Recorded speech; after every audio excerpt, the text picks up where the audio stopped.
बंगाल में चुनावी हिंसा के बाद करीब 1 लाख लोगों ने किया था पलायन। अब कोलकाता हाईकोर्ट ने पलायन की जांच राष्ट्रीय मानवाधिकार आयोग को सौंपा। नमस्कार, मेरा नाम है अभिनव और डीआरएन में आज बात करें बंगाल में विधानसभा चुनाव के बाद हुई हिंसा की। बंगाल में चुनाव से संबंधित हिंसा के कारण करीब 1 लाख से अधिक लोग विस्थापित हो गए हैं। पश्चिम बंगाल में विधानसभा चुनाव के बाद हुई हिंसा में मारे गए लोगों को लेकर कोलकाता हाईकोर्ट ने बड़ा फैसला सुनाया है। हाईकोर्ट ने इस मामले की जाँच करने का आदेश राष्ट्रीय मानवाधिकार आयोग को सौंप दिया है। हिंदुस्तान टाइम्स की रिपोर्ट के मुताबिक कोर्ट ने राष्ट्रीय मानवाधिकार आयोग को हिंसा के कारण लोगों के पलायन की जांच के लिए कहा है। इससे पहले पश्चिम बंगाल में विधानसभा चुनाव के बाद हुई विभिन्न प्रकार के हिंसा की घटनाओं की जांच के लिए केंद्र सरकार की ओर से कमेटी बनाई गई थी। इस 4 सदस्यीय कमेटी ने 29 मई 2021 को अपनी रिपोर्ट केंद्र सरकार को सौंप दी थी। सुप्रीम कोर्ट की अधिवक्ता मोनिका अरोड़ा के नेतृत्व वाले बुद्धिजीवियों और शिक्षकों के लिए प्रतिनिधि मंडल ने तथ्यों को उजागर करने वाली रिपोर्ट 2021 में बंगाल में खेला नामक शीर्षक की अपनी रिपोर्ट को केंद्रीय गृह राज्य मंत्री को सौंपी थी। बता दें कि पश्चिम बंगाल में चुनाव बाद की हिंसा और आतंक की राजनीति के खिलाफ अकादमिक जगत गुस्से में है। 600 से अधिक प्रोफेसरों और विद्वानों ने बंगाल में हिंसा की घटनाओं की निंदा की थी।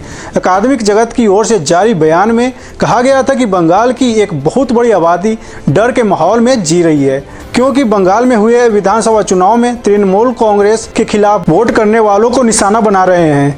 प्रोफेसरों ने बंगाल सरकार को संवैधानिक मानदंडों और प्रोटोकॉल के साथ छेड़छाड़ नहीं करने की चेतावनी दी है।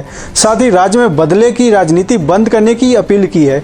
बयान में कहा गया था कि तृणमूल कांग्रेस से जुड़े आपराधिक तत्व गांव और कस्बों में लोगों के ऊपर हमला कर रहे हैं।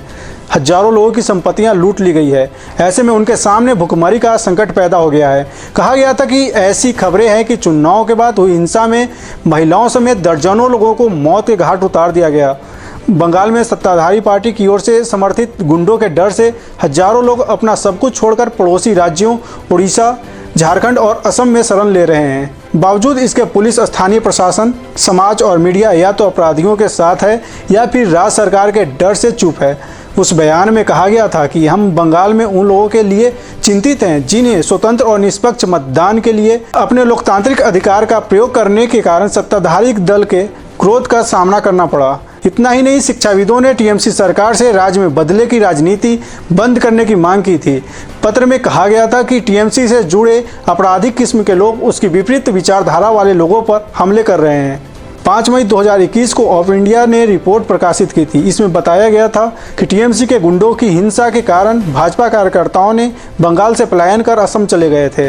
असम के सीएम और भाजपा नेता हिमंता बिस्वा शर्मा ने ट्वीट करके जानकारी दी थी कि बंगाल छोड़कर असम आने वाले कई लोगों को राहत शिविरों में रखा गया है, उन्हें सहायता उपलब्ध कराई जा रही है।